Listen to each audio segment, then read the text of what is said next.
দেশের আকাশপথে নতুন সম্ভাবনার দুয়ার খুলতে যাচ্ছে। দীর্ঘদিন বন্ধ থাকা একাধিক বিমানবন্দর আবারও চালুর উদ্যোগ নেওয়ায় বদলে যেতে পারে বাংলাদেশের অভ্যন্তরীণ যোগাযোগ ব্যবস্থা ও অর্থনীতির চিত্র।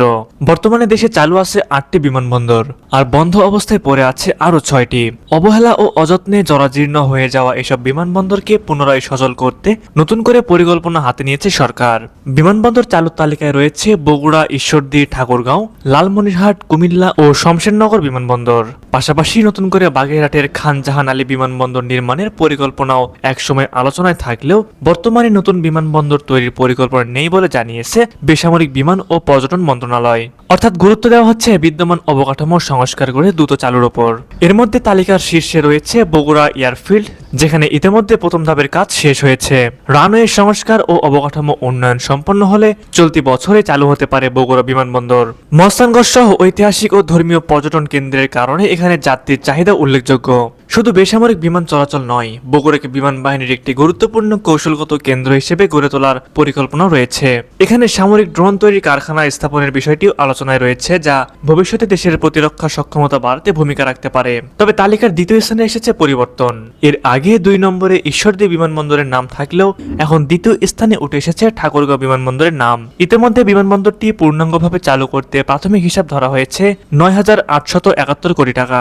প্রকল্প বাস্তবায়নে সময় লাগবে কমপক্ষে 4 বছর। বর্তমানে বিমানবন্দরটি রানওয়ে, টার্মেক, ট্যাক্সিওয়ে ও অন্যান্য অবকাঠামো জরাজীর্ণ ও আংশিক পরিত্যক্ত অবস্থায় রয়েছে। কমিটির পর্যবেক্ষণে বলা হয়েছে, বিদ্যমান রানওয়ের দৈর্ঘ্য প্রায় 6,000 ফুট হলেও এটি আন্তর্জাতিক বেসামরিক বিমান চলাচল সংস্থার মানদণ্ড অনুযায়ী বাণিজ্যিক ফ্লাইট পরিচালনার জন্য উপযোগী নয়। রানওয়ে পুনর্নির্মাণ ও সম্প্রসারণ করলে বড় ধরনের যাত্রীবাহী বিমান এখানে ওঠানামা করতে পারবে। এরপরে আছে ঈশ্বরদী বিমানবন্দরের নাম। 1996 সাল পর্যন্ত সচল থাকা এই বিমানবন্দরটির গুরুত্ব বাড়ছে রূপপুর পারমাণবিক বিদ্যুৎ কেন্দ্রের জন্য। 2014 সালেও এই বিমানবন্দরে ফ্লাইট নেমেছে। নিরাপত্তা ব্যবস্থার উন্নয়ন ও রানওয়ের দৈর্ঘ্য বাড়ালে অনায়াসী ফ্লাইট চলবে এখানে। ঢাকার খুব কাছে হলেও কুমিল্লা বিমানবন্দরও আছে চালুর তালিকায়। দেশি বিদেশি বিনিয়োগের কারণে কুমিল্লা বিমানবন্দরের আছে অপার সম্ভাবনা। বিমানবন্দরটি চালু না থাকায় বিনিয়োগকারীদের হেলিকপ্টারে যাতায়াত করতে হয়। চালুর তালিকায় গুরুত্বপূর্ণ নাম একসময়ের জৌলুস সমৃদ্ধ ও বিস্তৃত জায়গা নিয়ে তৈরি লালমনিরহাট বিমান ঘাঁটি। এটি এশিয়ার দ্বিতীয় বৃহৎ বিমান ঘাঁটি।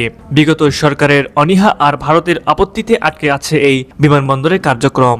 এটি চালু হলে নেপাল, ভুটানের সাথে যোগাযোগের পাশাপাশি ভারতের জন্য বড় হুমকি হয়ে উঠতে পারে। সিলেটের শমশেরনগর এয়ারফিল্ডটিতেও নজর আছে সিভিল এভিয়েশনের। বর্তমানে এটি বিমান বাহিনী ব্যবহার করলেও এর বাণিজ্যিক বিমান চলমানের অনুমোদন আছে। এই 6টি বিমানবন্দর চালু হলে দেশের অভ্যন্তরীণ বিমান চলাচল আরও গতিশীল হবে, বাড়বে বিনিয়োগ ও কর্মসংস্থান, আর ত্বরান্বিত হবে আঞ্চলিক উন্নয়ন। দেশের অবকাঠামো ও যোগাযোগ ব্যবস্থা উন্নয়নের এই উদ্যোগকে তাই অনেকে দেখছেন এক নতুন সম্ভাবনার দুয়ার হিসেবে।